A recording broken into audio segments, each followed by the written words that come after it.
अन्नपूर्णा देवताय नमः. आज मी बनवणार आहे पुरणाचे मोदक दिवे. तर आपण संकष्ट चतुर्थी या निमित्त गणपती बाप्पा करता हे प्रसाद म्हणून बनवत आहोत. चला तर याच्याकरता काय काय इन्ग्रेडियंट्स लागतात मी तुम्हाला सांगून देते, मग आपण रेसिपीची सुरुवात करूया. तर आपल्याला दोनच लागणारे साहित्य आहे, ते म्हणजे जाड कणिक आणि पुरण. तर तुम्हाला सुगरणींना माहितीच असेल की पुरण कसं बनवायचं. प्रत्येक घरात पुरण तर बनतंच, कोणत्या फंक्शनच्या दिवशी किंवा काहीतरी पूजा वगैरे असेल तेव्हा. हे घट्ट असं मळलेलं नॉर्मल गव्हाचं पीठ आहे, याची आपण लाटी करून घेऊया. ही लाटी आपण अशी लाटून घेऊया. पेढ्या एवढी लाटी मी घेतली होती, त्याचं मी असं लाटत आहे. नॉर्मल पुरी एवढं लाटी करून घ्यायची आहे. हे असं आपलं मोदकाचं आवरण तयार झालं आहे. हे मी पेढ्या एवढं पुरण घेतलेलं आहे आणि आपल्याला याला मोदकचा शेप द्यायचा आहे. आणि व्हिडिओ एंडपर्यंत बघत राहावा तुम्ही की मी कसं बनवते आहे. हे कन्वर्ट कसं करते मी एका दिव्यात. हे असे प्लेट्स बनवायचे आहेत. हे दशाफळ व्रतला बनवले जातात ॲक्च्युली, आणि मला आज खायची इच्छा झाली, सो मग मी गणपती बाप्पा करता नैवेद्य करता बनवते आहे. मॅजिक बघितलं का तुम्ही, कसं मी याला दिव्यात कन्वर्ट केलं. हे बघा, छान असं याला दिव्याचा शेप घडला आहे. बघा मी किती छान आर्टिस्ट आहे. मी पुरण मोदकचे दिवे बनवले आहे. किती छान बनलेत. असं स्वतःला चांगलं वाटतं जेव्हा आपण बनवतो.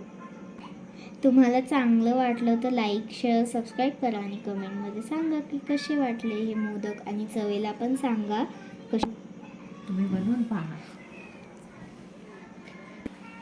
हे बघा, बोलता बोलता 7 मोदक तयार झाले. तुम्ही 11 किंवा 21ही बनवू शकतात, पण मी 11 बनवणार आहे. खाली आपण पाणी ठेवलेलं आहे आणि पुरण मोदक दिवे हे आपण वाफवून घेऊ. असे छान असे मी 11 मोदक बनवलेत. हे आपल्याला वाफवून घ्यायचे आहे. आणि हे असे सुंदर सुंदर मोदक बनवले, कारण की गणपती बाप्पा करता बनवतोय म्हणून सुंदर सुंदर बनवतोय. हे बघा, असे सगळे मस्त आहेत. आता हे आपण स्टीममध्ये वाफवून घेऊया. मी मोदकचे प्लेट्स बनवले आहे, म्हणजे पुरण भरलं त्यात प्लेट्स बनवल्या, आणि वरनं जे त्याचा असतो वरचा टोक, त्याला मी दिव्याचा आकार दिला, म्हणजे हे दिवे पुरण मोदक बनले आहे आपले. हे आपले पुरण मोदक दिवे तयार झालेले आहे. त्या दिव्यांच्या आकारामध्ये मी फुलवात टाकली आहे. आईच्या सहाय्याने आपण हे दिवे पेटवून घेऊ.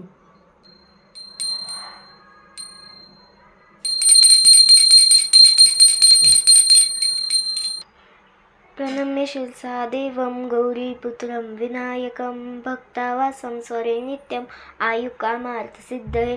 प्रथमं वक्रतुण्डं च दशमं तु विनायकम् एकादशं गणपति द्वादशं तु गजाननं द्वादशैतानि नामानि प्रसन्नेत् पठेन्नरनचभिर्नयं तस्य सर्वसिद्धिकरं. प्रभु विद्यार्थी लभते विद्या, धनार्थी लभते धनं, पुत्रार्थी लभते पुत्रा, मोक्षार्थी लभते गतिं. जपेत् गणपति स्तोत्रं षड्भिर्मासं फलं लभे संवत्सरीं सिद्धिं च लभते नाथ संशय. अष्टभ्यो ब्राह्मणेभ्यश्च लिखित्वा समर्पये तत्सविद्या भवेत् सर्वा. गणेश प्रसादता इति श्रीनाथपुराणे संकटनिरसनं नाम गणेश स्तोत्रं संपूर्णं. श्री सीतारामचंद्रार्पणमस्तु.